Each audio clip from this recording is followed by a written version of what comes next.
All right, what's going on, guys? Back with another one, another live stream. So, the title, kind of a generic title. We're going to have to continue to address this. I'm going to share with you guys more information, more dialogues and discussions that I'm seeing over on X because they're really highlighting you guys, not only you, but me, us collectively over on X. They're talking about us and for us. And they're basically, you know, how would I want to say this? They're scheming about us.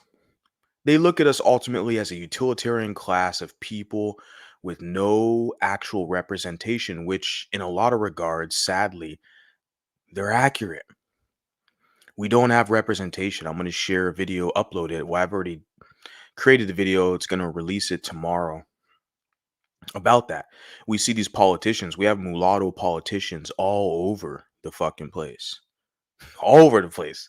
We got mulattoes who are politicians, but they do not identify with us, meaning mulattoes. Okay. Oftentimes they're used as a tool for other people's agendas and other people's benefits. That's an issue. So what we see is we see what I'm seeing in certain spaces, especially over on X, in the white nationalist incel spaces, they're talking about you guys and they're going after you, targeting you very young at an early age. So, and I don't want to address this, but I have to. It's my duty and responsibility. I have to. I see this stuff. I cannot just pretend that I don't see this. It's very common in over on X, and I'm kind of like backlogged as well. I have a bunch of like, links and, posts basically bookmarked in my kind of agenda because it's like, well, shit, I'm just like everybody else. I'm working out here. I got, several jobs, several endeavors I'm doing, you know, trying not to get fatter, trying to stay in shape, going to the gym. I got all these other obligations, but it's like, well, I still have to hop up here and talk. I still have to spread awareness. I cannot allow people to just think they can speak for us and slander and defame us without any rebuttals or pushbacks. So if nobody's going to represent you, I'll be the one to represent you. And like I say, I'm not perfect. I'm not special. Nothing special over here. I just got some fucking balls and a nasty attitude, pretty much. And I'm not going to sit up here and just let people try to punk me, just get over on me like it's nothing. No, you're going to have to pay. You're going to have to pay. You're going to pay something. It's not cheap over here. So let's get right into this. Like I said, generic title. We're going to have to continue to address this. And what are we going to address? This is what we're going to address. Let me zoom it in, make sure you guys can see everything clearly here. Yeah, looks good. So I don't know who this is, Ulysses the Bear. I just found this over on X, like I said, because of the algorithm and stuff, and because of the post I've shared. And so a lot more of this stuff is popping up on my timeline. But the guy puts here, race mixed kids are beautiful. The typical race mixed kids. Why is this guy talking about kids? And I told you with these white nationalist incels, they're targeting children. That should spark alarms with you people. How is that socially acceptable in a quote unquote civilized society? Because they're throwing away all their diplomacy. We can see how they are moving into barbarism. They're trying to draw energy into this kind of Nordic tradition and barbarianism. So they're throwing away all the civility and nobility and yeah, they're throwing all of that away. The whole diplomacy. They're out here targeting your kids. Literally. And then of course they're doing it with their little avatars and hiding behind their little sock puppet accounts and shit like that. But they're really going in on mulattoes. Now, the key thing here is what I want to point out to you guys. They say mixed race. It's kind of like mixed race is like synonymous with mulattoes in today's day and age, 2024. And now I use the term mulatto because it's ultra specific. We're European and African. Because mixed race could mean mestizo, Latino, it could mean Hapa, Eurasian, etc. There's very other variations and configurations it could mean. But none of these white nationalist incels, they're not talking about the Hapas. They're not talking about Latinos. When they say mixed race or biracial, whatever, they're specifically targeting mulattoes. Their fear is of the rising mulatto class. And it's the same with the blacks, the Bantus. They say mixed race or biracial, whatever. Their fear is of the mulatto class, period. So you look at his post here, it says right here, like they're talking about the kids. We're like, the idea that a kid, he says like here, race mixed kids are beautiful, typical race mixed kid. And I'm like, what the hell is this post supposed to mean? These are just random generic. I don't know who. I believe this image here, this is Robert De Niro's kid, one of his kids. Robert De Niro, the Italian American actor. He has like several kids. I don't know how many. I don't keep track or follow the guy. But I believe, if I'm not sure, because I've seen them post this image of him, this his son, a couple times. I'm pretty sure this is one of Robert De Niro's kids. But I'm like, why are they posting this image like a gotcha moment? That like, they're trying to basically insinuate that he's ugly or something. I'm like, well, he's a fucking kid. Like, well, how is it that they pick on kids? And I'm sitting here like, who else is talking about this? I see all these mulattoes who are fucking grifters for the Republicans. All these mulattoes out here, vote for Donald Trump. Kamala's not good. And all these fucking right wing fucking grifters who are mulatto. And all of their audience are whites. All of their fan base is white. None of them say a damn thing about this when they go over on X, and they're all on X, all of them. I'm not going to single out or target any specific creators at the moment. But all these mulattoes, okay, who want to be the little token black coon when it's convenient, but they got a white mama. So they're mulatto, right? But none of them say nothing about this. They got a majority white audience. They don't say nothing about this. They go over, this is a white space over here on X, talking shit about you, mulattoes, when you're young. And look at another image of a guy. I don't know who the hell these people are. He's got his phone in the camera, and they're trying to insinuate that these people are like not attractive or something. How is that even up to debate or a question? They're fucking kids. Why don't you let them be kids? But you see, they can't do that. They look at you as a political threat, these white nationalist incels. So they want to target you at an early age, at a young age. This is sick and crazy shit, but we got to talk about it. Now, a comment we see here, she puts here, Halle Berry is mixed race, and I think she's beautiful, right? And successful. you know, Very accomplished woman, right? And I see a comment here. He says, Brazil makes a solid point in this. Every single one of us has grandparents from different continents, and beauty is not scarce here. These people have tunnel view. Yeah, they're just, basically white nationalist incels. They're mad because their own women are sucking and fucking other races of men, not giving them any play. They're upset about that.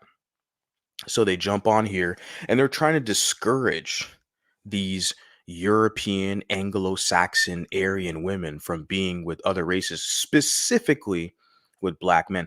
The funny thing is that a lot of these white boys will pay these blacks to pimp out. I'm going to get more into that in the future. A lot of these white boys, these Aryans, they're going to pay money to have their wives get pimped out by blacks. They call them bulls. They have a bunch of swingers, the cuckolds. You guys heard of that? When you think of a cuckold, you think of a white boy who's basically paying his white wife to get smashed by a black male, or a quote unquote bull is what the terminology they use in their circles. There's literally an entire industry about that, of that. Okay.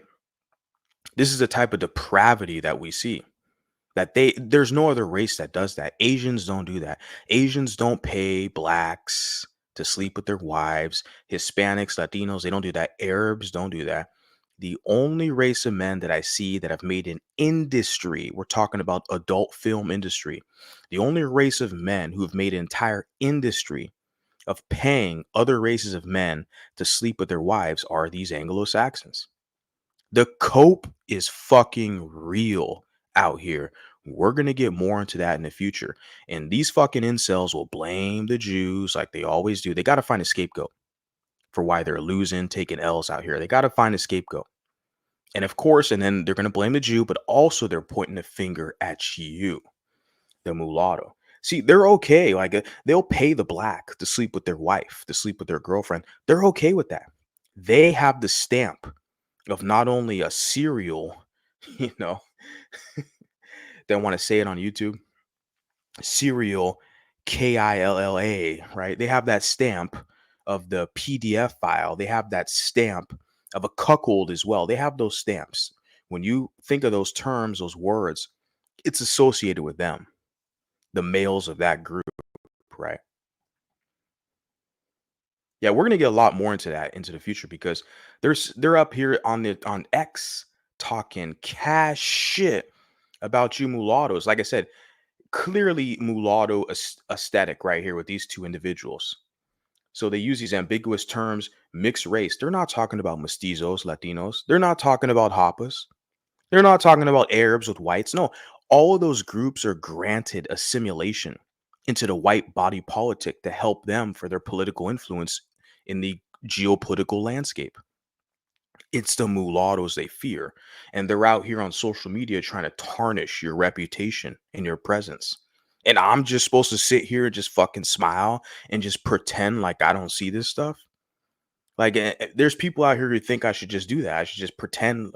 No, this is not a celebrity gossip channel. No, we're going to talk about the meat and potato shit over here. So, like I said, I have a bunch of stuff backlogged. There's a bunch of like links and that that I want to talk about, but I'm busy like all you guys. I'm just here to provide you guys with this information. You guys have to basically be awakened to the reality. There's people targeting you, setting you up, and not only that, they're talking about you. They're scheming about you all over social media. We know that within the blacks, with the Bantus and the black nationalists, that they're all scheming and spreading conspiracy theories. They're all getting paid off and financed by their white massa. So when we analyze and go to the source and we go over here, we look at, oh, okay, we see where these black supremacists got their talking points from. It's all over here. It's all out in the open now. They're so cocky and so bold today. It's all out in the open. They're talking about you guys all out in the open. I'm sitting here like, okay, great. I can just create more content. If I could find the time, I could just create more content, upload it to my channel. I got more shit to talk about. Like I said, I don't want to talk about this. This is very negative stuff. People are putting a target on our back, and this is not good looking good for us. But what it's going to do, it's going to galvanize us. It's going to force us. It's going to position us, putting our backs against the wall where we have to realize we need representation. You guys are going to fucking wake up eventually. You're going to wake up and smell the coffee. It's going to get to that point when these people out here are spreading slanderous conspiracy theories and just targeting you while you're young. Like, I'm seeing this stuff and I'm like, fuck, man, you guys are going to eventually, you're going to wake up and smell the fucking coffee. Allowing these people to just openly, publicly talk all this shit about you. 2,000 likes. Excuse me. Pause. 20,000 likes. 20K likes. A million views on this post. I don't have that type of reach. I don't have that type of reach. So I've already shared this with you guys in another stream I did. Now, I was like, another post, I was like, look, they got all these fucking, this audience that they have. All these people are watching them. They're very bold today, disrespecting you mulattoes. And a lot of you mulattoes, you serve the Bantus and you sit here and smile. I don't get it, man. I really don't get it. we're gonna examine some of this stuff and then see what you guys have to say about that. Guy puts here, I'm sure his little trailer park ass is going to turn this down. None of them will. See, because you have to understand another thing I pointed out, I'm going to continue to point out in most of my posts. This is against the males. The, you notice that the two quintessential mulattoes they have in this post, they're both males. This is critically important because it's a white nationalist incel who's behind this account, who's posting this image talking cash shit about mulattoes. You notice how he puts two images of mulatto males. He views them as competitors because they're not going to kiss his white ass. That's the dark skinned Bantu's job. The dark skinned fucking Bantu, all your favorite rappers who are gangstas from the hood, all the fucking dark skins, they're going to kiss Anglo fucking ass. The mulatto's not going to do that. This is why they fear you. This is why they put their images up here talking shit, saying, oh, they're ugly. They're guys, they're males. It's not their job to be pretty. That's another reason why I laugh at this. Their job, these males, their job, develop some skill sets, okay? Build up, have some durability, build up some courage, be ready to fight. When it's time to fight, you need to fucking smash them. Your job is not to be pretty out here. Your job is to be a warrior in the fucking fight. Okay. So this idea about they're beautiful and also like I said, they're targeting the kids. Like that's a red flag right there. They're trying to discourage the white women from getting with black males, right? They're not trying to discourage the white men from getting black females because they're all supporting that. They're all for that. All these incels, they all watch Candace Owens, who's got mixed kids. Oh, but because she's a black female, if she's got a white boy partner and then, they got mixed kids, that's okay with them.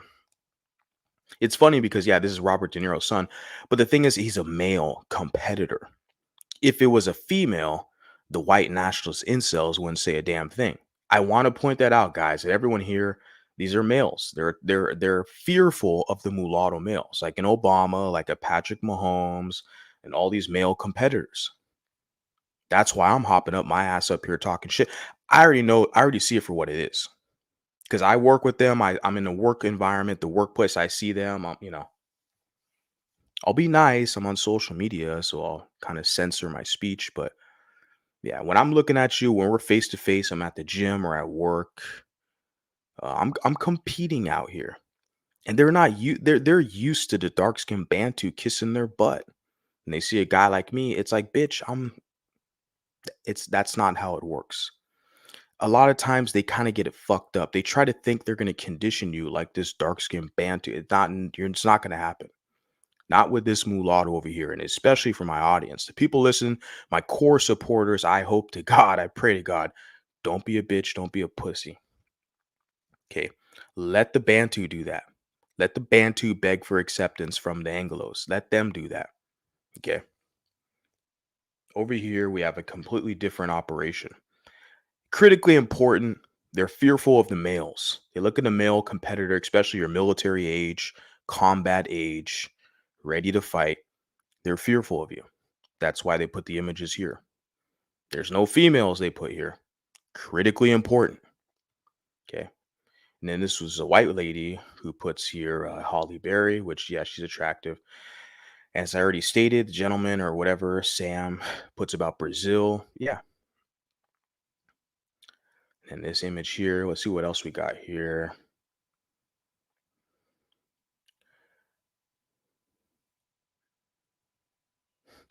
Plastic surgery still can't hide the black eyes and shit skin. Nothing about her is shit. And you have never had a beautiful woman in your life before. Your comment proves that. You silly little cunt. Yeah, because they're incels. Like shit skin, 290 followers, following 52 people, no images, no post, calling people shit skin. Like excuse me, I could talk my shit. Everyone knows what I look like, right? I dish it out. I could back it up. Someone says something, but most of the people who have a lot of shit to say about me, these pussies are never on camera. Like they'll might post an image here or there, right, with their little fruity ass, but they'll never have a physical video of themselves talking, communicating, looking in the camera. I have. So it's like that.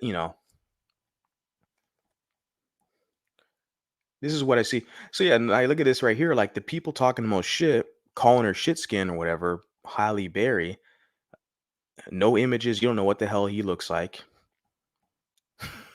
You know, you're mad because you're not getting no pussy because everyone has access to white women, bro. Like just a major L. I don't understand like how you're trying to like flex out here. He puts here race mixing is cruel and immoral. And sharing these images here with I don't know who the hell this woman is, the blonde woman with her kid. This is Reese Witherspoon, her daughter. This is the model, Cindy Crawford, I believe, her daughter. And this redhead is a actress, a Hollywood actress. I don't know who she is. Yeah, but their images they all look the same, right?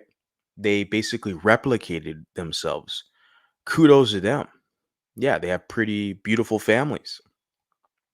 I have nothing negative to say about these women, but then they share this kind of generic image of this woman. I don't know who the hell that is, and making a case. Let's see who we got here. Wasians are okay, but everything else is disgusting. Yeah, Wasians are okay. Yeah, the Asians, Charlize Theron's son or whatever. Yeah, okay, that's Charlize Theron, South African. Yeah, adopted kid, not even her own biological kid. Charlize Theron. I think that's what they're referencing right here. Not even her own kid, adopted. Because she's the only one with glasses on. I wasn't sure. I know she's an actress, and that's the model, Victoria's Secret, and then that's Reese Witherspoon. We all know who she is, right? So I don't know who the hell this is. Yeah, Charlize Theron, older now, and she's adopting kids, and she's trying to turn her kids into boys and boys into girls and some other weird shit. And this guy says, "But let me guess, you are effing your cousin." Is Charlize Theron's daughter actually a boy? And from South Africa, where she's from, when she had a really rich family, is even richer now. And she went back to the old stomping grounds to put a black boy in a dress. Yeah, I don't know. Even the genes from a supermodel are weak against blacks. They're not going to like this. What section of Twitter you end up in? Y'all mad, y'all women want a BBC. That's funny. What do you say? Even the genes from a supermodel are weak against blacks. He's talking about what? The supermodel. She's a super. The title is crazy though. A supermodel. When I was a kid, this is in the 90s. That's Cindy Crawford. She's got a big ass mole on her face. And they try to position her like if she's being so attractive. I've never found her attractive. Never ever. I think it's Cindy Crawford is her name. I just, I don't know who the hell. I knew that right then at the media. This was when I was a kid, guys, in the 90s, right? I was like, late 90s. I was like, yeah, they're trying to position her to be beautiful and all this crap, Victoria's Secret. I was like, no. When I saw what's her name? Giselle Bundchen, who's a Brazilian, when I saw her on the stage, when they kind of started to promote her and she became a quote unquote supermodel, Victoria's Secret, I was like, okay, yeah, she's fine. She's attractive. Yeah. The Brazilian chick, Giselle Bundchen, but like Cindy Crawford, I was like, they're trying to shove this crap down my throat. Like she's not my type. But whatever, let's continue on with all this tomfoolery we see. They put here, don't mix whites with coloreds, my grandma's advice. you know, they have their AI images. Hey, this self-preservation, I don't have an issue with their self-preservation. My issue is with this right here. This is what they put. And what you have to understand is they make the white woman look normal. They make the black male look normal, but they make the mulatto kid look like an animal. And it goes back to this right here. Their issue is not with blacks because these white boys, these white nationalist Trump supporters, incels, they're going to pay these blacks to sleep with their wives. All these cuckolds, their issue is the mulatto male competitor who will outshine them, outperform them, and dominate them on the battlefield, whether it's football, basketball, anything. The sports, athletics, militarily, politically. The mulattoes are competing with them in politics and academia and law, medicine. Their fear is the mulatto male, period. The same white boys, they love football. I'm telling you guys, like, I don't have this much time to put into this content to provide material, but like, I'm telling you guys, like, I see this every day in my life, in my working environment, everything. Like, they love the blacks. They pay the blacks buku bucks and money to watch these blacks play football. They pay these blacks, these bulls, to sleep with their wives, these cuckold white boys, Aryans, but they have an issue with the mulatto man existing in this society, being a competitor male. They're threatened by you. And the issue that I see, which irritates me, is I do not see representation. I do not see mulatto men sticking up for other mulatto men. I do not see the representation. I do not see the cohesiveness, the development of a code to understand what time it is right now. Everybody else is galvanized. Everybody else is tribalized. Everyone else has their interest in their groups and they're developing basically allegiances. But what about you? Like, you have no political representation. Nobody gives a fuck about you. Most of you mulattoes are sucking off Bantu, serving them, trying to fit in and be cool. You mulattoes, because you know a couple hip hop songs. The thing is with the mulattoes, it's very disgusting. You see, they act like they're going to be blacker than anybody else. They act like they understand the black culture more than anybody else. They're going to try to blacken up. You're still a mulatto, like the rest of us over here. Why don't you get on code with us, develop something, and let's move forward? This whole grandstanding and trying to position yourself like you're blacker and you're cool with the blacks and you understand the hood and all that shit. I see that a lot with these mulattoes. They act like they're so special because they can get along with the blacks, and everyone gets along with the blacks. Yeah, everyone works out their arrangement. But they don't represent you. They'll let you know when you outshine them, as Drake has done in hip hop. They let you know that you don't represent them. They don't see you as them. Once you get big enough, they'll remind you. All these dark-skinned black Bantu females, they're crying about these mulattoes in Hollywood. They're trying to replace us. That's not a black woman, right? They're all fucking crying. Like, they'll let you know once you get an amount of success and notoriety in society, they're gonna start to whine and cry jealousy, quote unquote colorism, which is just jealousy, right? So the cat's out the bag. The cat's out the bag. You don't have representation. And you mulattoes want to represent the blacks and, fight their battles. And you don't understand. You have a battle right in front of you. You're fighting everyone else's battles, but you have a battle right in front of you.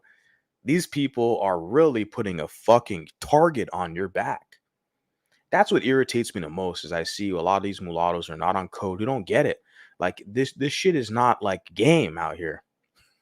This shit is not a game. This is heavy, serious implications. What we see on social media. People are literally positioning you to be the bad guy in society. I thought about this the other day.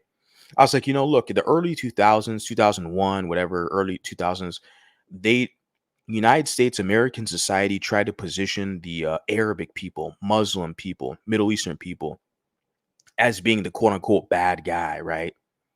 With the whole kind of, war on terror and all this stuff, right? They tried to position them to be the bad guy. Then kind of in the Trump era, they tried to position the Mexicans, the illegals to try to be the bad guy, right? But now today in 2024, I swear to fucking God, this is what I see. I've been noticing this since Kaepernick basically stood up with the NFL, which is the biggest sport in the United States, American football. When Obama was, 2016, 2015 with Kaepernick and all this shit, I knew right then. I was like, okay, this is when I basically had my epiphany moment. I was like, they're putting a target on the back of mulattoes. With the Obama left office 2016, Trump came in and Colin Kaepernick with the football and all this shit. I knew right there, okay, they're basically positioning mulattoes to be the public enemy of the society. And I don't want to position myself to be a victim, but I'm calling a spade a spade. I see it for what it is. The United States, the American society is trying to find a boogeyman, a scapegoat they can target and they can throw their shit on to say, oh, it's because of their fault. We have inflation. It's their fault because of this and that. It's them. They're blaming the mulattoes. They always got to find a group of people, a demographic. They find you guys to be convenient, not just you, us. I'm included in that. They find us to be convenient, a convenient scapegoat because we lack representation. Most of these mulattoes at the higher level, they want to suck off blacks and get it, you know, it's more convenient for them for their little political career or whatever business they have to suck off Bantus and get money from them. Okay. So they look at you as a threat. Okay. They look at the society. And I mean, like I said, I don't want to position this as we're victims. We have to get out of this victimship, but we have to acknowledge the reality of the situation. Like there's a fucking target on our back. How is it that people are so comfortable talking this type of cash shit about us without any real pushback? I just do not see any major media personalities challenging this stuff because a lot of these people would be quiet real quick if they had bigger names, bigger followings that would basically crush these people instantly. And he puts here, it looks like it is inbred or something. And he puts here, large cities from the days of Rome, Alexandria, and Byzantine have always been gathering points of diverse races. But New York is becoming a colloquia gentium, which is like Latin, which will produce many amazing racial hybrids and some ethnic horrors that will be beyond the powers of the future anthropologists to unravel. Madison Grant, 1916. So he pulled this quote from I don't know where. Don't know where he pulled the quote from. But then remember I shared an image. He puts an image of this guy who's again a kid who's a mulatto. He's like a teenage like basketball star. He's got braces on and shit. And he was basically in the middle of talking, being interviewed in a sentence. They just took like a screenshot of him. Kind of looks like maybe he smoked a joint or a blunt or something. I don't know.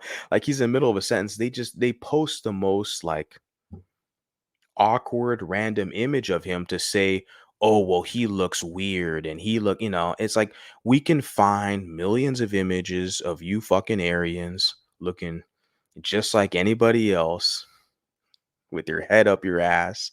We can all find the images. There's all we can just I can just go outside and take an image of you people. Okay, looking like animals. Anybody can do that.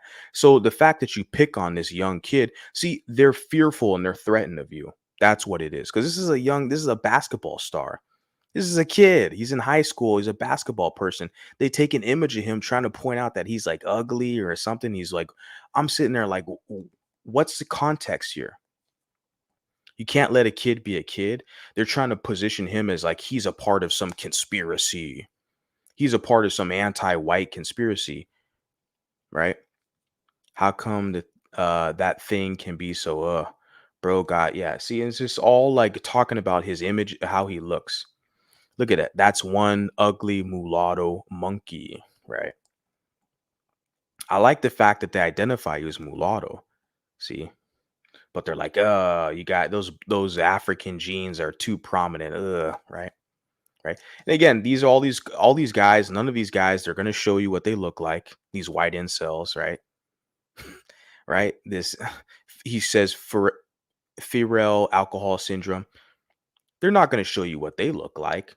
No, but they're gonna talk shit about him. They know what he looks like. That's the internet, man. The same fucking trolls who talk shit about me. None of them, you don't know what the hell they look like, you know, but they're talking all this shit about me. Same crap. Look at this. This is a Mexican cat who looks like posting this, right? It's a Mexican flag. This y'all take white power and white love to a whole different level.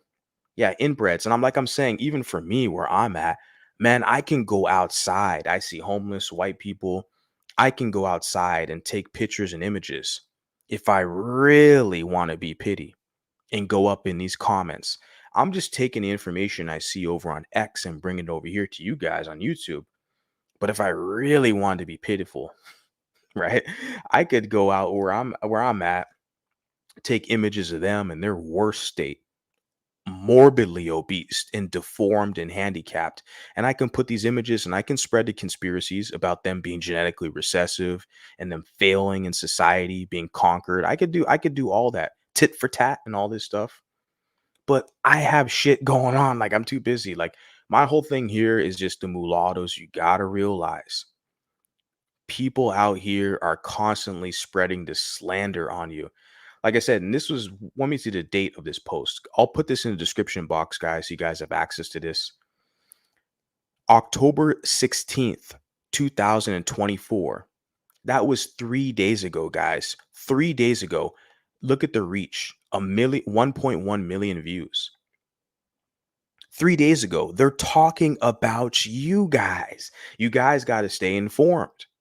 People think it's publicly acceptable to slander you, defame you, call you subhuman out here. And like, who else is advocating for you? That's the whole point. Like, there's so many comments here. I'm not going to go into all of them, guys. My whole point was not to go in, you know, all this stuff. But the whole point is to spread awareness for you guys. And I know that's what I'm doing. And so, like I said, the title kind of generic is we're going to have to continue to address this. And we are. We are. And what is this guy here? Says, sure, let's push diversity in Israel. They have to receive some black men for Jewish girls, diversity. Yeah. And it says a typical mother. It's like, yeah, right. What they're upset about because the mom's white, right? If the mom's black, the dad's white, they'd have nothing to say about that. Okay.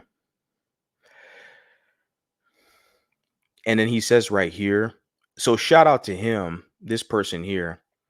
It says the soul sun god. He puts here, a proper white man wouldn't drag children into this conversation. I'm going to give him a like. I'm going to give him a like. Okay. Because, like I said, there's some civility and decency that you have to establish. And a lot of these whites, they're taking fat fucking L's out here because they're resorting to barbarism. Right there, I do not see the blacks attacking kids. I mean, there's videos you'll see on social media that it's like black kids that are maybe fighting or bullying white kids, but that's affairs that are happening between kids. But when you see an adult that's out here attacking kids, this shit's way out of fucking line. And I just do not see anybody else calling this shit out. But this guy here puts Soul the sun god. He says a proper white man wouldn't drag children into this. So yeah, I like the comment. He got 7,421 views, but only 21 likes. And I'm one of the likes. And I'm sitting here like, someone's got it real. This is fucking out of line. Like, why are you bringing kids in this? If you want to question me, I'm a public figure at this point. Okay. Some black gay fucking dox me. And, I have haters out here who pretend to be mixed and all this shit. Like, I'm already public out here at this point. If you want to talk about me and how I look, okay, that's fine. Okay. But it's like, why are they're going after kids? These white incels. Way out of fucking line out here, guys. Way out of line. And the fact that there's a lot of people who are questioning that, seeing that. I like that. I like that they're getting pushback. I just would like to see more mulattoes who have channels or social media challenge that as well. Because we can go all day with the Bantus and tell them, oh, mulattoes are not black. And like the same conversation over and over and over and over and over and over and over again for the past fucking decade. That, there's a difference between black and mulattoes. Yeah, I know that. I'm the number one guy who will tell you that on the internet and publicly off the internet. But it's like, what about this conversation where people are literally positioning you to be subhuman, right? Putting a target on your back. So he puts here, I find comfort knowing that this will fade in time. The world will revert to its natural racist state. Single race mixing moms are going to be shunned again. These kids made fun of. Everything will come full circle when people realize race mixing creates inferiors. Didn't Steve Jobs create the phone you're using right now? It's like, oh, laugh my ass off. You're in your little Twitter world that will never happen. Stay lame. Yeah. Because I guarantee you, I don't have to go to his profile. It's like a Mr. Clean image here, the avatar.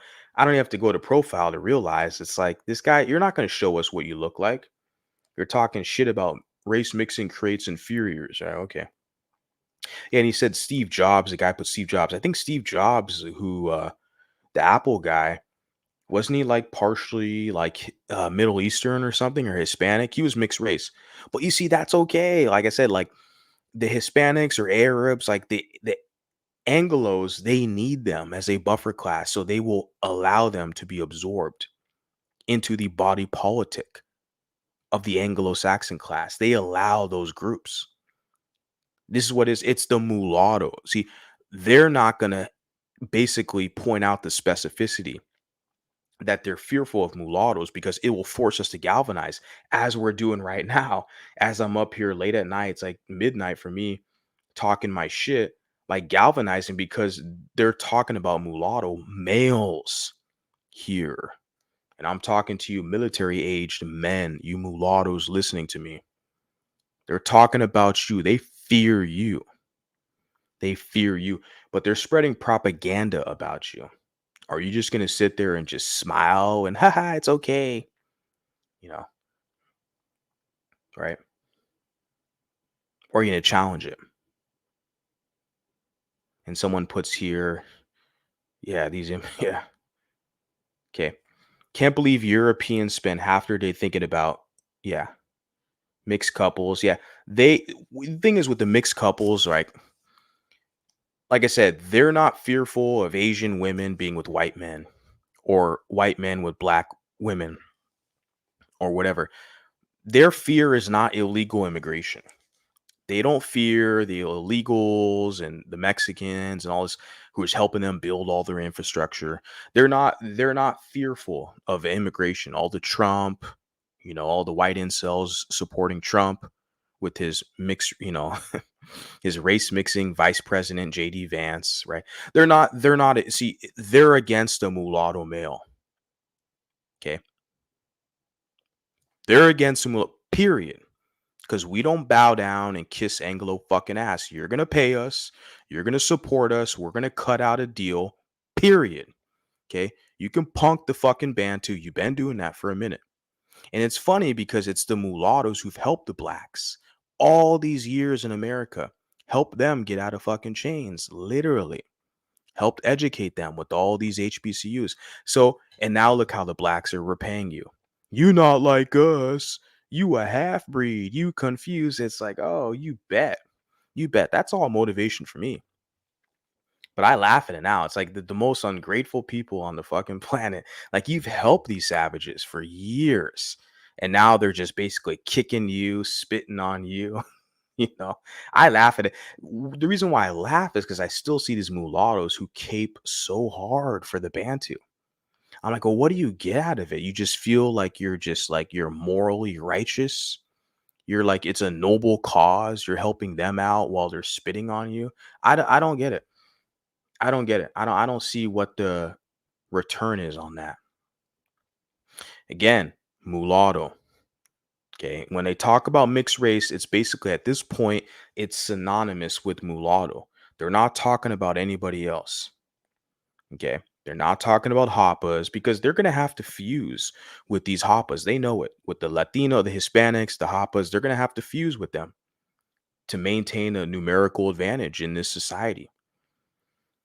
And it says here, was it wrong? Was it worth it, mom?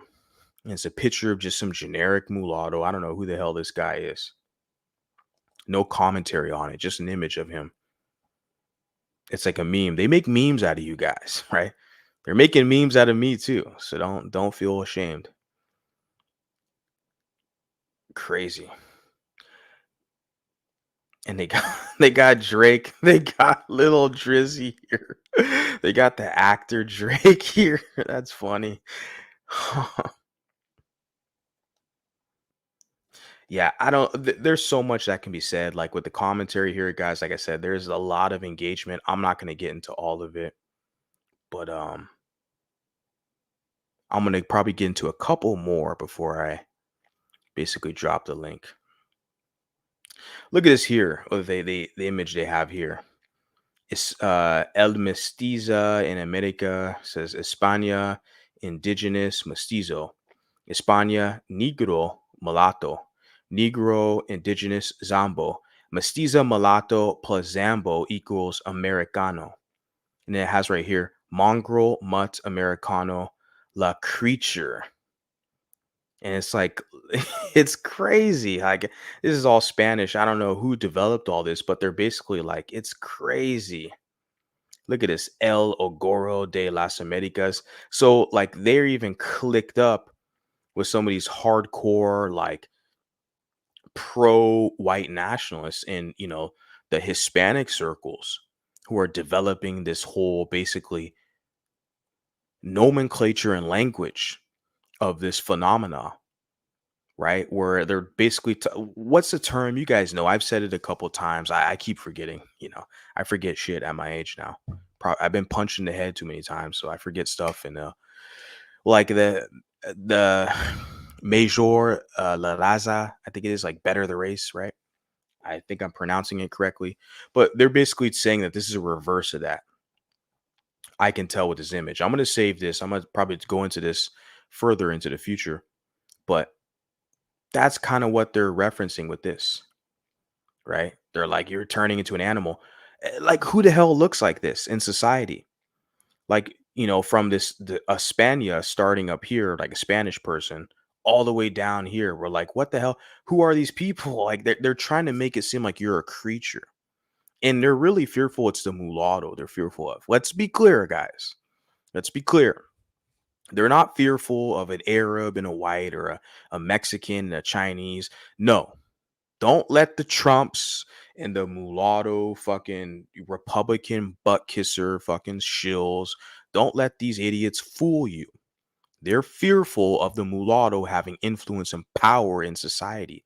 So all this is doing, this animation, these memes, is to discredit you, discourage you, and not only you, but other people from being your allies or supporting you, to tarnish your marketplace value.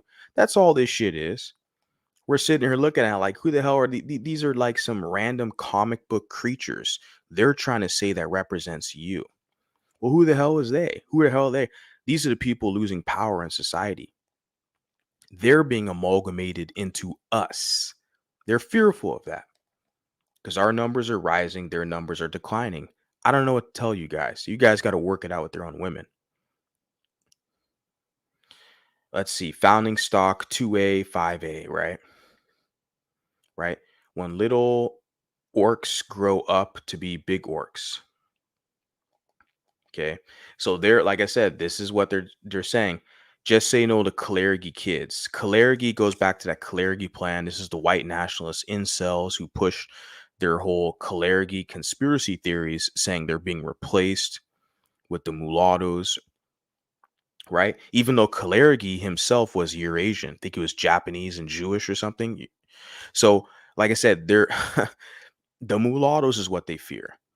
They don't fear the Arabs. Okay. They suck off the Arabs. They give them money. They don't fear the Jews. Okay. These whites, these Anglos, the Republicans, Donald Trump, they support Israel. They're going to give Israel billions and trillions of dollars. Okay. All these whites, they serve Israel. They're not against Hispanics. They have wide open borders. They're going to bring the Hispanics in, hoping to mix with them to basically increase their numbers. They don't fear these other groups. They have friendly relationships with Japan, China, Korea. Look, they fear the growing mulatto class. It is inevitable.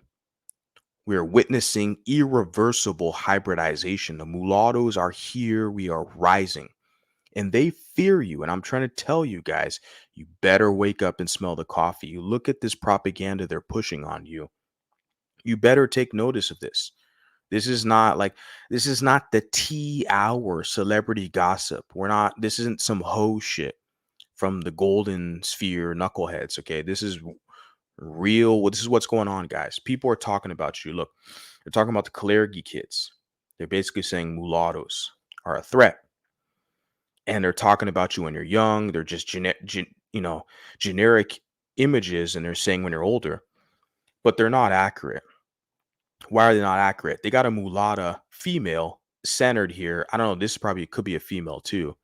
They got babies here, but this baby, you could tell by the kind of bow in her hair, right? That's a female. But you look down here, like mugshot images of some random criminals. I don't know who the hell these people are.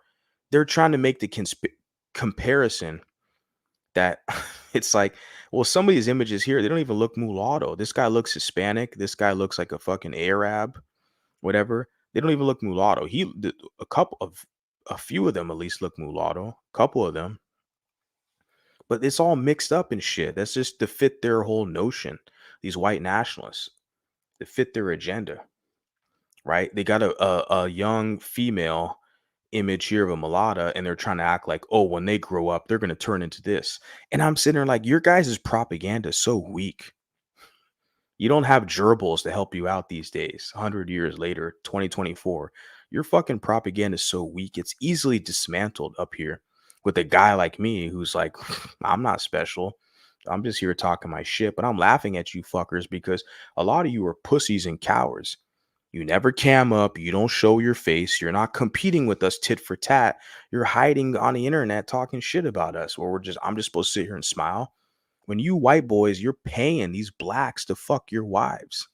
You're cuckolds.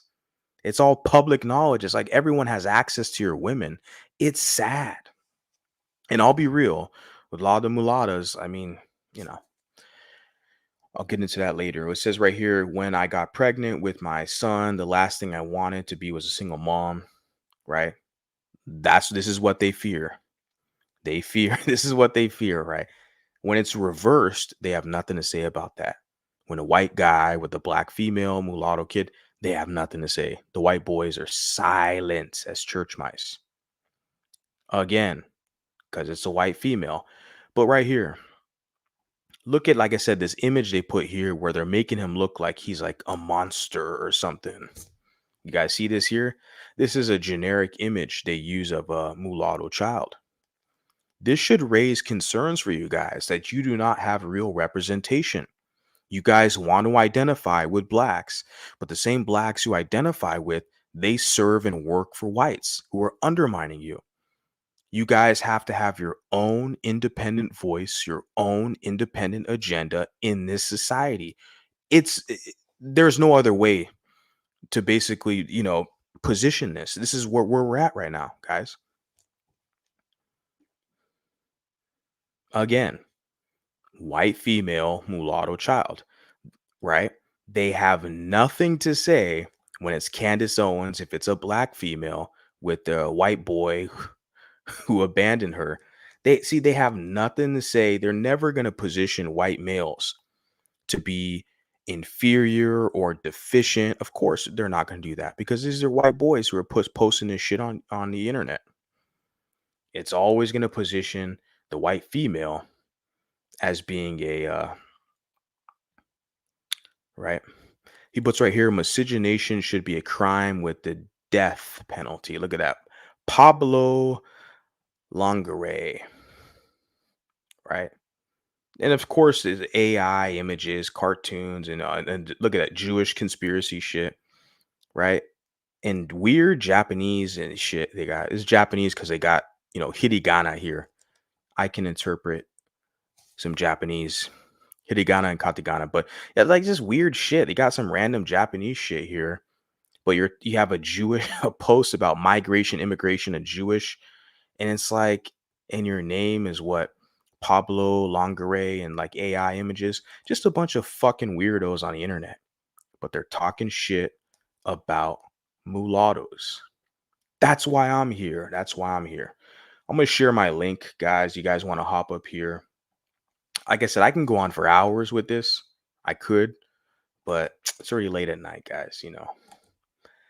I don't want to waste your guys' time. I respect your guys' time. So, yeah, I could possibly go into a little bit more as well, but I'm gonna give you guys a chance to, if you guys want to hop up here, and it's all up to you. So what's up? Yeah, peace. How you doing today? I'm doing I'm good. doing You're good. live. You're live. Okay, sounds good. I found your channel through it's a guy out there called For Light, and basically he's kind of like a vanguard for light skinned people in the black so-called black community, uh, particularly the men. And I've been listening to you for a couple months now. I'm 37 years old. I'm from Virginia, and a lot of stuff you say is exactly things that I've observed throughout my life. I've traveled all over America. I dealt with people of many different races, and I'm gonna be real with you. Like, I really can resonate with a lot of things that you say. Um, one of the one of the things I have noticed over the years is that it's not a lot of representation for mulatto people, particularly when it comes to light skinned, what they call light skinned black people. It was always a debate about your proximity to blackness.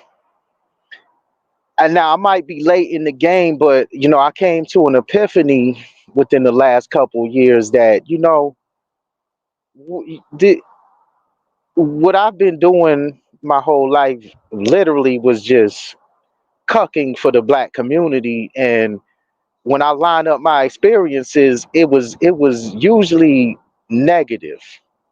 So I feel like, I don't want to cuck anymore. And I listen to what you say and I understand, it's different categorizations of it. But I just want you to know, through what you're doing and what you're saying, you're also doing a service to us in the so-called light-skinned black community, but particularly I say the men, because the women, I've noticed, they have like an affinity just for like dark-skinned men. And it's kind of sickening. My mother is the same way. She's light, bright, damn near white, like they say, right? And my father's dark skinned. And I noticed my whole life, the two people I have a problem with the most just happen to be the two people that I come from. So I just want to say, man, it's good. It's refreshing to hear somebody, speak on some things that are not ever really talked about. And you're very right. From what I observed, they don't fear Hispanics. They don't fear Arabs. They don't fear Asians. They really fear mixed race people. And then when it comes to light skinned black men, they fear us more than they do dark skinned black men. And even if you look historically, a lot of the vanguards of the black community have been lighter skinned guys. So, I applaud what you do. And, I would also like to see some rollover into the light skinned blacks as well. They need awakening too, because I think they've used us far too long as the caricatures for black men, and through that whole process we lost our identity. So that's pretty much what I wanted to say. No, man, everything you said was beautifully said. You shout out to you. I appreciate you developing the courage to hop up here, and I respect you. I appreciate you, shouting me out and finding value in my message and my content. And shout out to For Light. I love what For Light's doing. I support him and also light skin history. And it's very real, like what you guys, the story you guys have to share. And also with what you mentioned, you referenced as far as like that the people who seem to hate you the most are the people you come from, meaning, a lighter skinned woman, a light skinned woman, and a dark skinned man. That is deep, man. That is deep. I'd like you to kind of expand upon that if you could, because There's like a sick pathology that we see in our society, or I've seen that as well when I've seen interracial couples, and I'm the product of a white woman and a black male. I remember back like 5 years ago, I was at a restaurant, a Chinese restaurant, to pick up some food, and there was a white woman there and her boyfriend. I know it was her partner. Her boyfriend was a black male, but the white woman was talking shit. She publicly like tried to call me a mutt, or she didn't try to. She did. She called me a mutt, and I was like, "Fuck you, cracker." Like I was talking my shit, but I was surprised that she was talking crap about me when she had a black male partner right there. But see, that's the sick pathology that we witness in society today, where even these people who come together to, procreate and start relationships, they talk shit about the byproduct that they will create. So that's why I've said before my last stream that the society we live in is a fraud. And a lot of us are coming to terms with that. Mulattoes or lighter skinned black people or in mixed race people, we realize that we, I'm not trying to say we're victims, but we were definitely dealt an unfortunate hand, but we have to be the ones to correct it. We're going to get a lot of pushback. A lot of people are going to try to guilt trip us and tell us that, oh, you're a colorist or you're anti-black or this or that, or all. Like, we were dealt an unfortunate hand. We have to correct it. We have to be our own voice. But I really appreciate you speaking your truths up here. It's very meaningful. Oh yeah, no doubt, no doubt. Like I said, man, I'm 37 years old. I grew up in the South, but I've traveled all over the U.S. Right now, I'm in the state of Arizona, and I think Arizona is a little more light skin friendly than the South when it comes to men. We don't care. Oh, Um, no doubt. yeah, No, yeah. I just want to say that I've traveled through the South as well. It is extremely, and the Owl Show's on the panel. He can attest to this.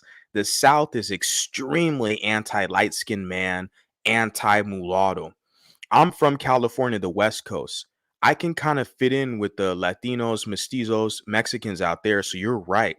I feel like Arizona, Las Vegas, or the West Coast, California, it is definitely more light skinned man friendly. The South is very hostile towards lighter skinned men, mixed men in particular. But go ahead, please continue. Yeah, absolutely. I feel that way since I've been here, and my mother, she moved back to Virginia, and I told her I don't want to go back. I'm good here, you know.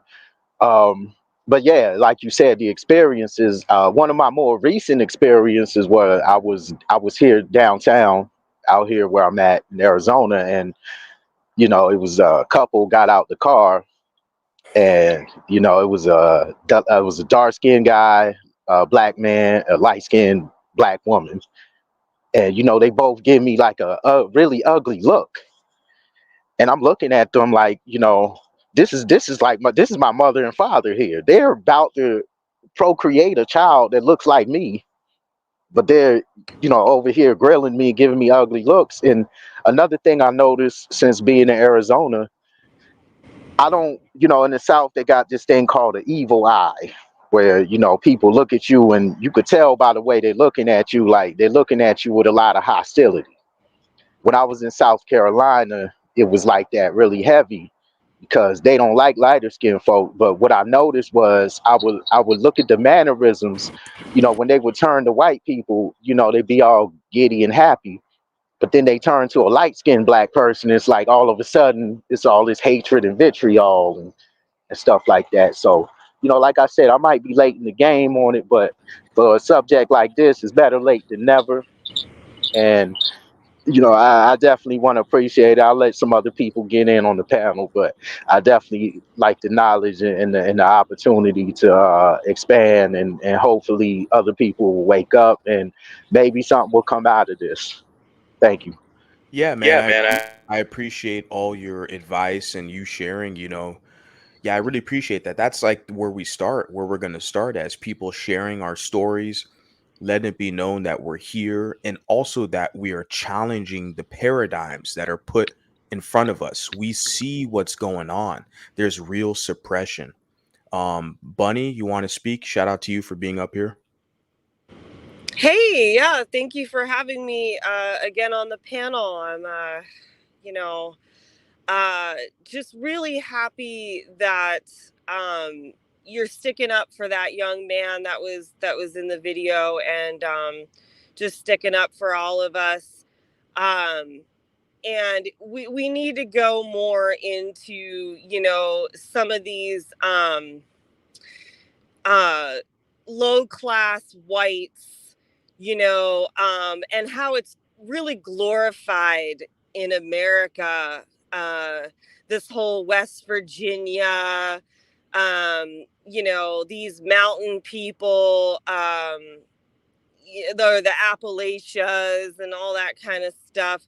They really glorify it. I think there's actually a West Virginia family. I was watching a documentary. They're called, it's like the wonderful world of the whites or whatever. And I guess they're supposed to be white with some Native American, and they're just the trashiest group of people. But it's funny, like in one of the segments, one of the episodes, the woman, like in all of her trashiness, is still gonna fix her face to say, well, my family would disown me if I married a black guy.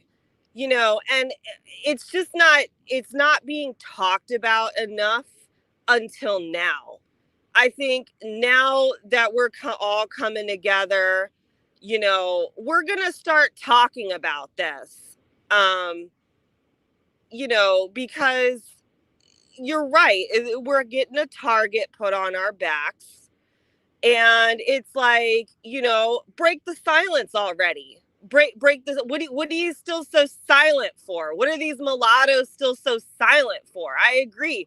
What are you getting out of it by pandering to blacks? What are they doing for you? I mean, we've got so many other more important things to be focusing on.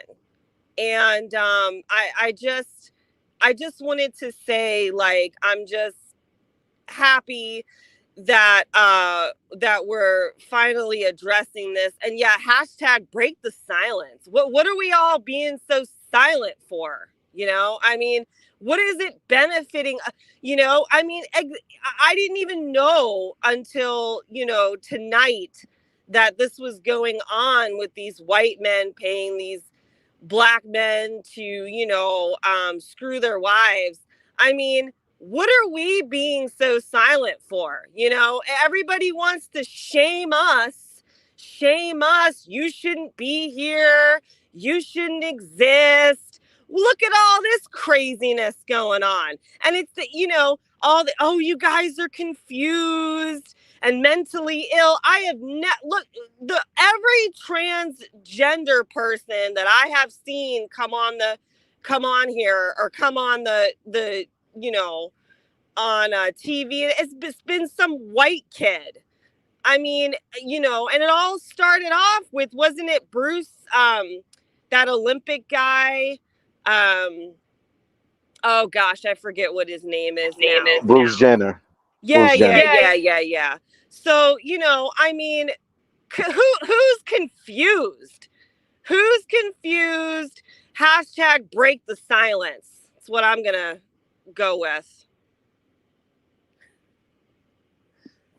Yeah, no, shout out to you. I appreciate your voice. You're needed over here. And that's the thing. Like, my whole goal is to motivate people to speak up.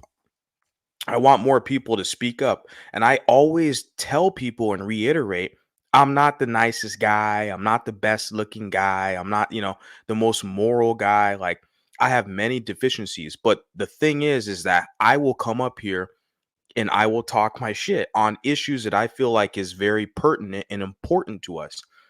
People out here are putting a target on our back, and it Well, directly, go ahead.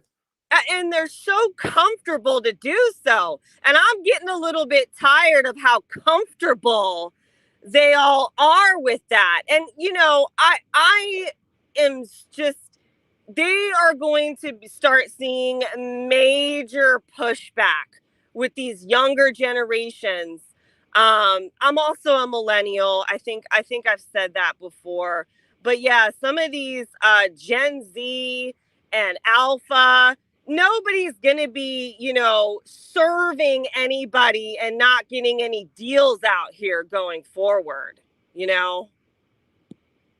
Oh yeah, you're 100% correct. I've said that as well. I've been saying that for the past 2 years because I'm, I look at the Gen Z and the Gen A, the Alpha. They're not going to get a shitty deal. Like they're going to get something from the blacks and the Anglos and the Latinos. They're going to get something from them if they deal with them. They're not going to go out here all confused and I don't know where I fit in and blah, blah, blah. There's too many of us now. And you got guys like me and others, we're talking our shit and we're I only agree. going to grow. There's too we're many of we're us gonna now. do what was not done for us. We are going to help them, exactly. I saw this was oh gosh, I think it was a couple of months ago now, some mulatto on YouTube, sitting.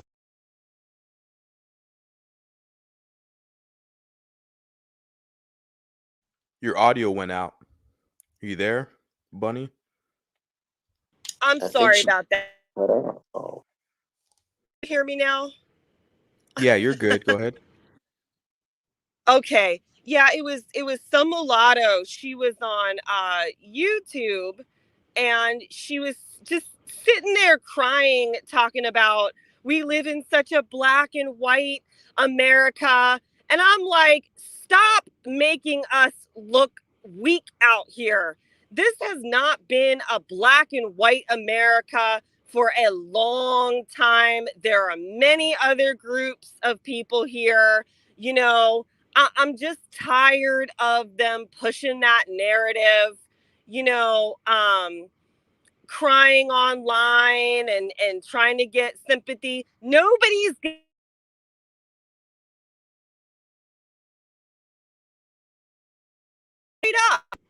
straight up. And yeah, people want to say, they want to talk so much about us, and they want to talk so much for us. Well, we've been silently observing for far too long, and one good turn deserves another.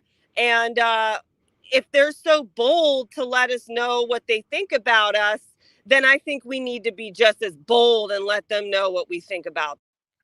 I agree with you 110%. And I challenge these Angelos every fucking day, every opportunity that I get. Not just this little bullshit internet crap on YouTube talking my crap. In life, in person, looking people dead in the eye. Every opportunity that I get, I will challenge them because this is a new day. This idea where people can just talk about us and slander us and say that we're a quote unquote abomination. We're here now. There's more of us every day. We're growing. And it's a beautiful thing. I like it. And it's a challenge. And I love, as a man, I love challenges that are compelling. And that's the thing, like this idea, like you said, Bunny, where people feel like they can just talk this shit about us publicly and there's no pushback. No, well, now we're pushing them back. I think a lot of people, they've been conditioned to think that it's acceptable to basically smear us and talk crap about us. And we're just supposed to sit here and smile. But now they're starting to see us push back. And a lot of them, they don't know how to basically react or respond to that. So, the Owl Show, do you want to add on to that? Well, a couple of things. First, you have to look at it from a perspective. I think you have to be careful about taking stuff online and making more of it than it is. If mixed race people, biracial people, mulatto, whatever you want to call it, if those individuals were under the microscope, it would be very obvious. They're not.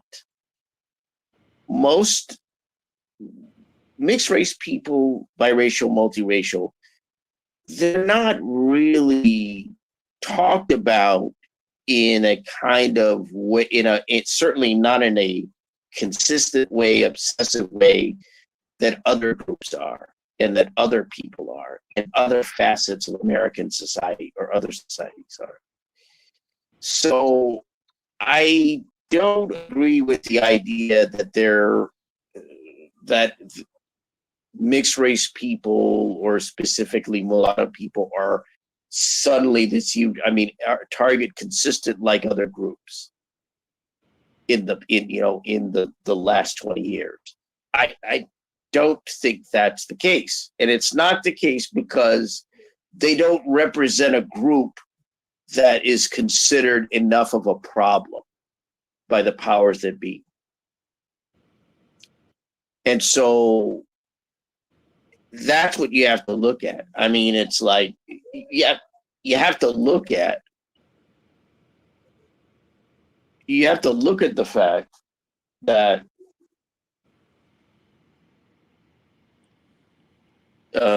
Are you okay, what Al? You there, Al? You okay? do you mean? Well, because there's like some constant pauses in your speech, Oh, your okay. presentation. You're gonna I'm say thinking of something. we have to Well, look at the fact that what? yeah. Well, you got to keep in mind. I'm just thinking of thinking of something right off the bat. Thinking of other things, and what I was saying is that you have to examine the fact that it's not a mainstream thing. Mixed race people are not mainstream. It's not like they're always these news Kamala, specials or news reports or news aspects. Kamala But Harris. well, I was that's just shared specific. Emma, one of my supporters, beautiful mulatto woman who I support, and she supports me, Emily, and she shared with me a link of Pierce Morgan. Okay, he's one of the top journalists in the UK who identified Kamala Harris as mixed race, which is important. This is the running president or the presidential candidate of the leading nation in the world. Okay, United States. We're all Americans here talking. And this is a multiracial, a mixed race woman. We are on the front lines. We're on the main page of discussion. Let's not Well, pretend and act like we're not, because well, we first of go ahead. all, Kamala Harris is one woman, and what's happening to her is very specific to her. It's not really about mixed race people. Her issues are different for her because what's happening to her is even different from what happened to Barack Obama. If you look at what happened when Barack Obama ran for president as a mixed race man, you didn't have that kind of bifurcation that occurred. What happened with Harris is not surprising to me. And but that's something I would point out to people in regards to why in this country it doesn't, you have to be careful about trying to be monoracial. This is one of the reasons that I pointed this out to mixed race people, Well, to a lot of what have you. me So and Bunny, Kamala Harris is a very clear example of that, because what they can do is they can demonstrate and say, well, you're not really a black person. well, yeah, me and I have Bunny, noticed that. yeah, Yes. Yeah, that's me and Bunny don't have that that's why problem. what's happened to her in that campaign, what those attacks that have occurred is an object lesson, exhibit A in that regard. I wasn't surprised by it. In fact, I figured it was going to happen, because you have to understand the way this country is set up and the way race in this country is set up. It's not rational. That's why I say it's not logical. Therefore, when you try to take somebody who's multiracial or biracial and then try to put them into one category as monoracial, as simply one background, it won't work, because because from a political standpoint, which we're talking about election there specifically, they could go and say, well, no, your father's from Jamaica, and he's Jamaican, but he's not really Jamaican. And that's what you have people doing. There's that campaign to basically separate her Well, from the delegitimize Black her. community. Yeah. Well, Al, I want to insert this. Check this out. Look at this Go ahead. comment from Renata Mulata. This is why I stress the importance of the term mulatto. Its effectiveness in basically adding a layer of specificity that is, undisputable. She puts here, they say, quote unquote, mixed race, but they are really only referring to one combination, white, black, biracial, period, which is white, black, biracial, which is mulatto. This is why I say the level of specificity is ultra important, because you'll see these white racists, these white nationalists who will say mixed race kids are ugly, but they're not talking about Hoppas. They're not talking about a Latino and an Anglo, or an Arab and a white, or whatever. They're only talking about a European and an African, which is definition mulatto. They're targeting us. That's why, like, the specificity is important. So Yeah, but I agree. in a Yes. broad way, in a very basic way, mulatto, that type of biracial person has always been targeted in American society. Again, it's nothing new. It's historically, I agree with it's you. historically been that way. That, again, biracial people, that kind of biracial person was a person who was divested of their rights in the US society. That's why the one drop rule is so bad. The one drop rule basically didn't allow mixed race people, those types of mixed race people who had their own organizations, who had their own groups, who had their own communities in the 19th century. It didn't allow them their independence. It didn't allow them their status as people. You can go to Brazil and be Pardo. They can just, you can suffer racism there, but you could be Pardo, meaning brown or mixed race. You could go to South Africa and be colored, which means mixed race. And you can suffer racism and discrimination, but you're still mixed race. You can be métis in France or anything else in other countries, mixed race in Cape Verde or elsewhere. But in this country, what you see and what you've seen historically is that mulatto. So it's nothing new. Again, it's not special. It's not different. It's not a trend. It's always been that way. What it was done was you had segregation and the one drop rule basically separate and categorize and classify biracial and mixed race people differently. So they were no longer mixed race. They weren't allowed to be, have some kind of fluid independence. There's no fluidity. It was rigidity that occurred. So again, it's nothing new to me. I mean, again, people go online, they make comments, they say things about mixed race people. It's what sadly happens online. It's nothing. It should be. I mean, but we have to address like what's happening. If have you're to dealing address with outright racist, yeah, you have to be concerned, depending on what they do in regards to it. The thing is, Al, as I pointed out, they have big numbers. And this was what, October 16th, 3 days ago, already 1.1 million views on Twitter with that one post that I shared, which means over 1 million people are viewing their posts and images, their interactions, like within a few days. We don't have those numbers over here. I don't. So we have to address it. You have to when look that at many it's eyeballs, fine to address it. No, I don't have a problem addressing it and criticizing. And allow them to That's just slander us. Yeah, I agree with that. It's necessary if you feel like you've got to go after specific things, should be dealt with. But what I'm saying is you have to look at it in a context. It's nothing new. It's not special. It's not unique. It's just part of how certain groups and certain aspects of this country work. Well, even if it's not never new worked in favor of mixed race unique, people. We still have to address it. Again, I think, Al, if I could just go ahead. Yep. I agree. So yes, this is nothing new. I think what is new is that we're breaking the silence.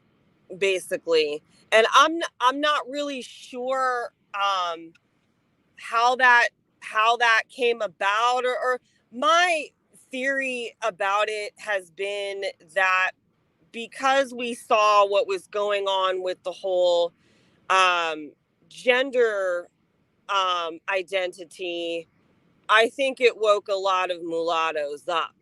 Like, wait a minute, you know, you don't know what a man or a woman is, or we're going to have, you know, an infinite number of genders, but you can't, you know, put two and two together that somebody who's half white, half black is a mulatto, you know. So that was kind of my theory about what's kind of bringing this mulatto consciousness, or at least part of what's bringing this mulatto consciousness to the surface. But I agree with Al that this is nothing new for us. It's just that, you know, we're now we're now realizing the true sickness and ridiculousness of it all. That even though, you know, we don't have a classification in this country, in this society, you know, we still have to participate in it. You know what I'm saying? Paying our taxes and so on and so forth. Well, So that's always been the case with mixed race people after the Plessy v. Ferguson decision, at least with black-white mixed race people, with the Plessy v. Ferguson decision and the imposition of one-drop rule. They were classified and categorized as monoracial, basically. That's how things changed. And so I'm not interested in, again, this is not about tethering this or linking it to other kinds of politics. What you have to understand is this is why history is important. You have to keep in mind that once segregation started occurring, and once mixed race people, mulatto, specific kind of biracials, were reclassified as monoracial, thus black. What happens, of course, is they're part of a different community. They don't have their own community. They don't have their own institutions. The institutions start being created. Basically, what mixed race people, or a number of mixed race people, did was kind of bring a little of what they had done outside, you know, prior to that, and bring a little of that into their being involved in black communities now. Because now so if they were used to networking with their own, now they networked in different ways with their own, and with other mixed race people, and sometimes hired them, and sometimes, you know, went to school, and so were college, or so forth. So it had to evolve, it had to differ. So history, I mean, again, this is something that a lot of people don't understand. And I didn't understand it. I didn't know it. But you have to understand that you don't have a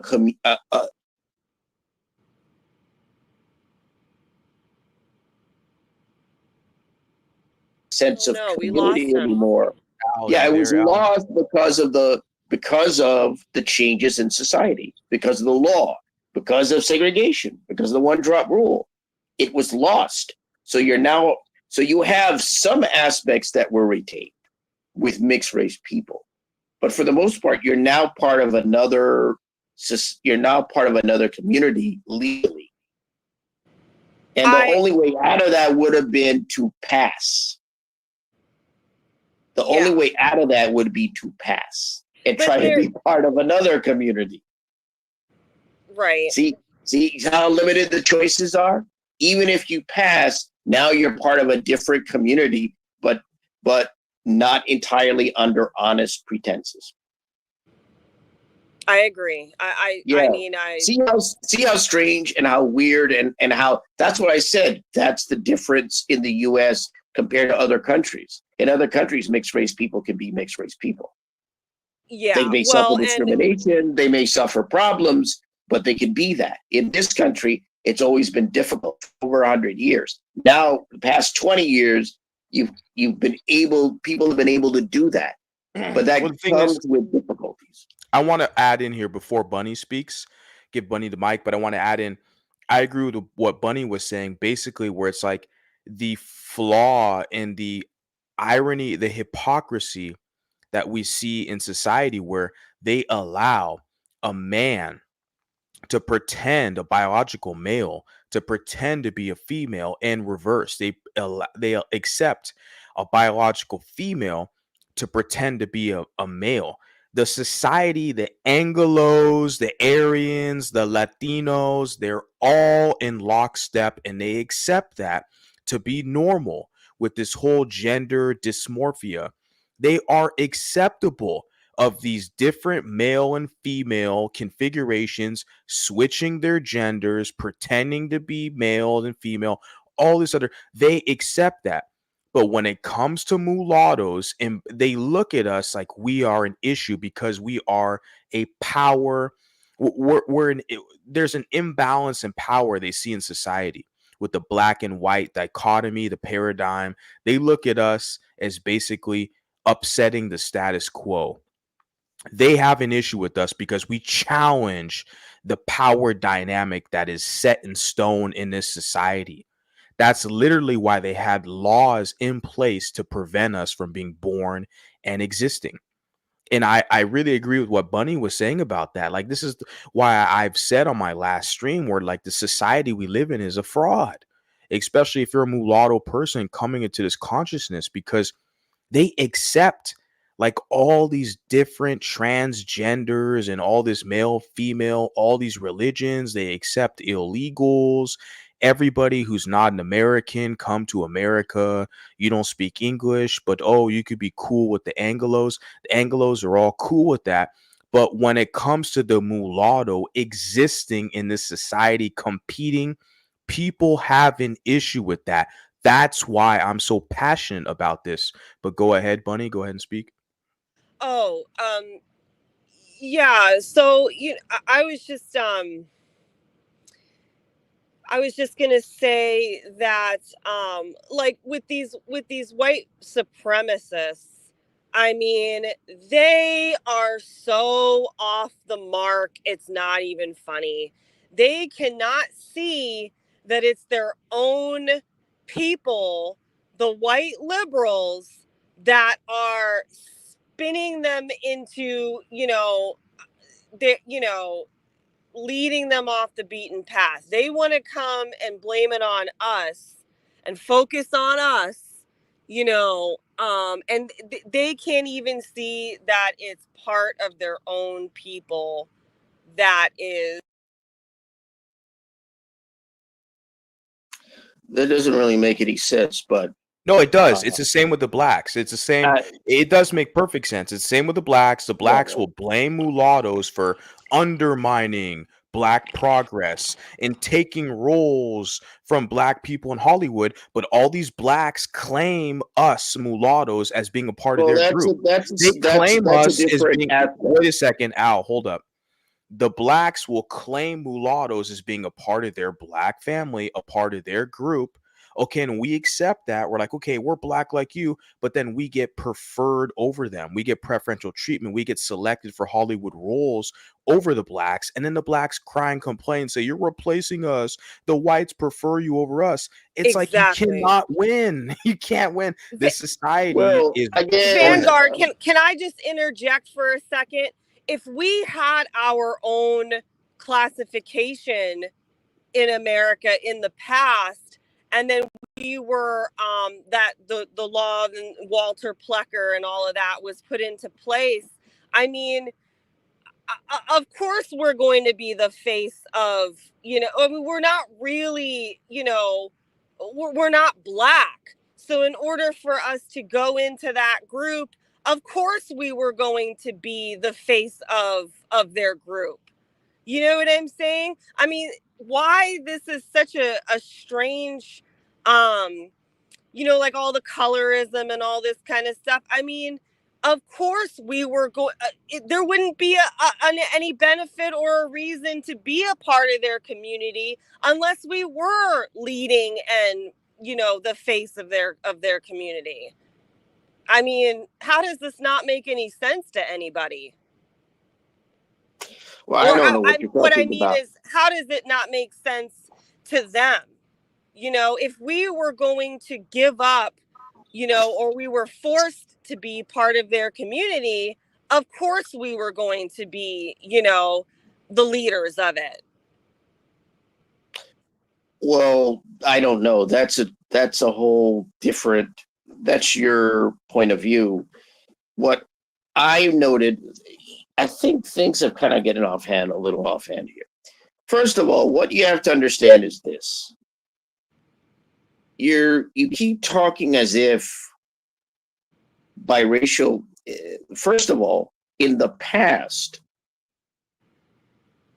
biracial, meaning mulatto people, were divested. That's why you had a one-drop rule.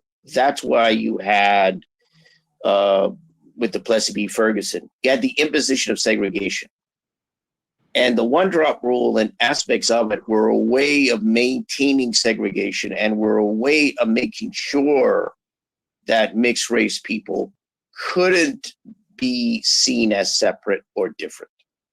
Could it be their own class? Could it be their own community as they had been before? At this point, that's not an issue.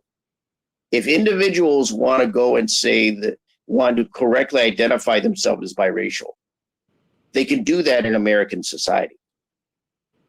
No one's stopping them from doing that. So the issues of the past aren't the issues, those issues of the past in regards to that specific biracial person isn't the same. What it is nowadays is a matter of individuality. So the choices aren't made for you. Now you have to make the choice. So it's a matter of individual decision making. People have to decide, are they going to consider themselves monoracial, or are they going to consider themselves biracial if they're biracial or multiracial? Those are individual decisions because the census changed. Before, you have to understand, decades before, census workers were the ones to designate what race a person was. That changed over the years. Now people can go and fill out the forms themselves. And what that also means is that people, because the census changed in 2000, they can put down what race or what ethnicity or whatever they are. And that can include being mixed race. So yeah, in some respects, in terms of some forms, in terms of other things, it's still behind in regards to mixed race people in the US. But you can identify as a mixed race person. You can have a biracial identity.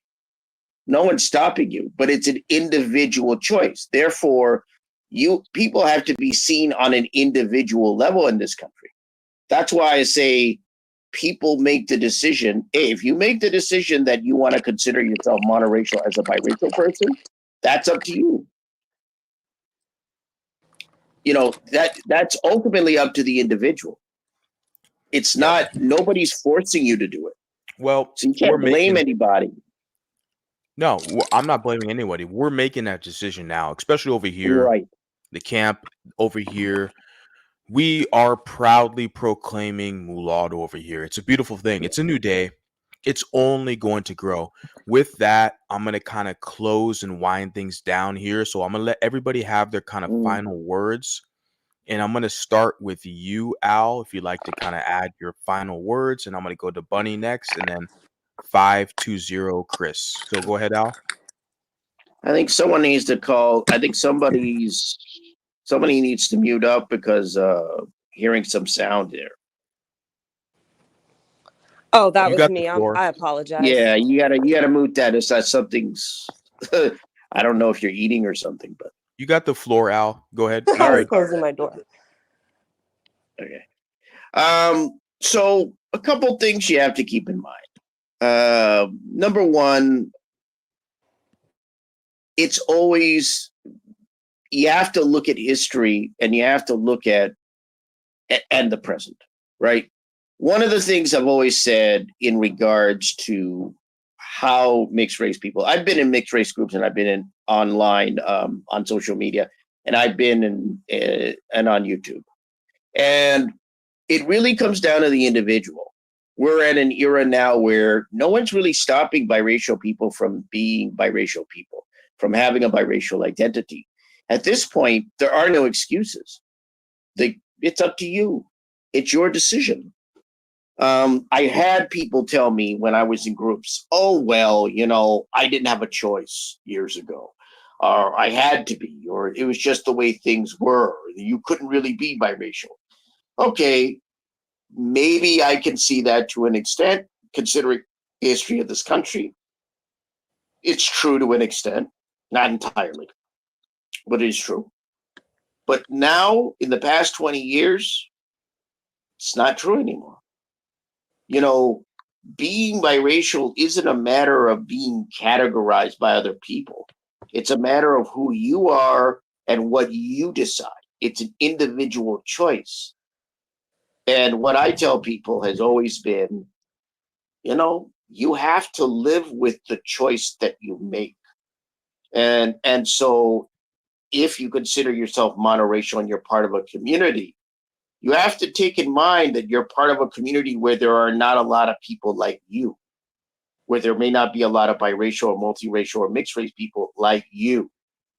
And you may not be treated well. And you may be, in fact, mistreated or discriminated against. But remember, this was a choice you made in regards to your identity. Did you choose to be discriminated against? Of course not.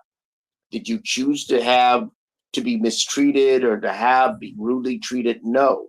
But it's also what you have to take if you choose that. And that's why when I've dealt with biracial people who said, oh, I'm really a Black person, and I don't believe in being biracial, or that's silly, it's dumb, it doesn't make sense. It's like, okay, but you can't complain you can't say that you're that monoracial on the one hand and then get mad at monoracial people when they tell you, yeah, you're not monoracial.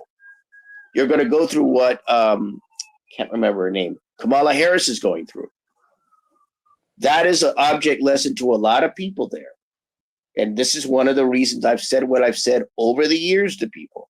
I've told them, I said, look, you have to understand that once you get into a monoracial community, that you're dealing with factors that are going to be beyond your control. You can call yourself whatever you want, but who you are, people will know.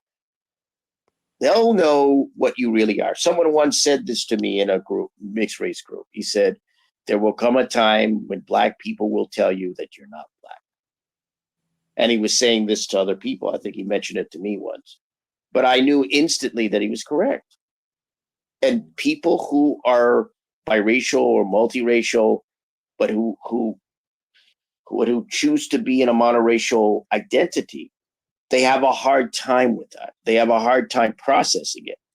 So they can't understand that they're going to be treated differently or seen differently. They think that they can do a Colin Kaepernick, that they can go and be an activist, that they can go and earn their way, that they can go and fight for people and say, oh, that will impress them, that will do it.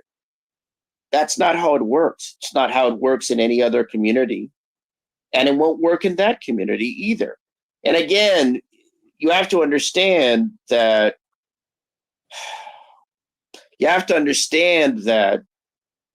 it's just more logical to deal with what you are.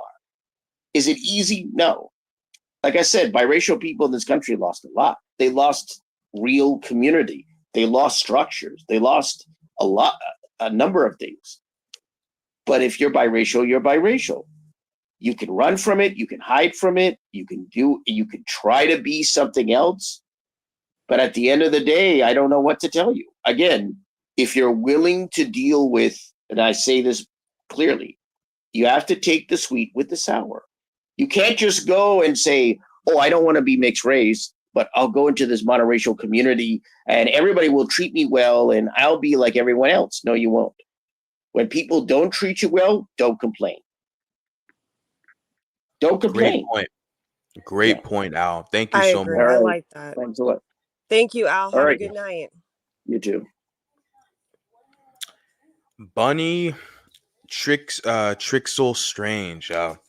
Thank you so much for gracing my panel. Please, the floor is yours. Go ahead. Oh my gosh, the pleasure is mine.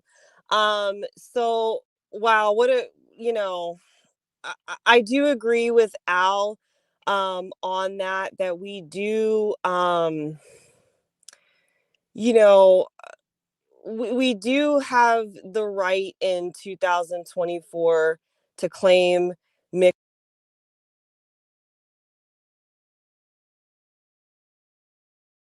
The issue is mulattoes feel pressured by society, um like there's something wrong with being mulatto. And I think that you're absolutely right. Community is key. I was on the internet earlier today and I came across, I believe it's in the Netherlands. It's a 3-day festival for redheads. Because if and I think it's more with the redheaded Anglo-Saxon male than with the woman, but they feel ostracized, and a lot of the times they feel bullied. They get told things like they don't have a soul, so they get together once a year, have a 3-day festival. So I'm saying that to say that there is nothing wrong with mulattoes wanting to connect with other mulattoes, but I think that when you take that stance, especially like I've noticed, like in the workplace, people take that so personally. And um whether it's a black person, a Hispanic person, or a white person, it's like if you don't identify as black, if you say I'm mulatto, I want to date and marry a mulatto, I want to have mulatto friends, I want to have mulatto community, for some reason um we're shamed for that. Oh, you don't want to be black. And it's not even just all the time by black people. I've been, if I say proudly I'm mulatto, I've gotten Hispanic people that kind of get offended by that. I've gotten white people that get offended by that. And but all of these other groups have, understand that they want to be with themselves, they want to be with each other.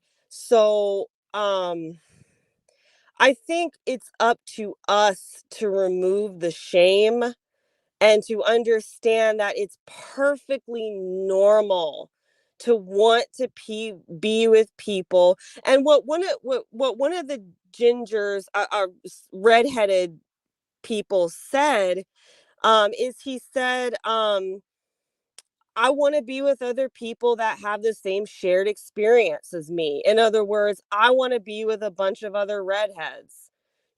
So that's all I wanted to close out with is yes, Al is correct. We can identify as biracial or mulatto, but how comfortable do we feel doing that? And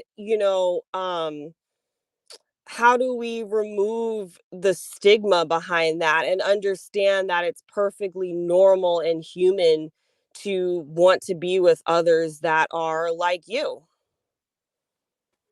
Yeah, everything you said is perfectly said. I mean, even your presence here, what you're doing, like you're inspiring other people because everything you said is accurate. Like this is normal and natural for us, and you're definitely inspiring people to embrace that and to embrace themselves. This is Oh, I part do hope so. Yeah, this is part of the process, like, and you might think it's, "Oh, you're just on a YouTube panel talking," but trust me, I've been doing this for 2 years, just talking my shit on YouTube. more and more of us are growing, and like our consciousness is developing. More people are getting access to this information, and more people are coming into the light. We're coming out of the shadows, and we're expressing ourselves in a way that hasn't been done for prior generations. Because we look at the old guard, the older mulattoes, their whole basically moral compass was serving black people. Their whole position was, well, I'm going to be the most pro black person and righteous and serve black people. And they got a white mom, they're mulatto. Like, their whole position in life was to serve black people. They realized, today, I'm a millennial just like you. And like, we want our own destiny.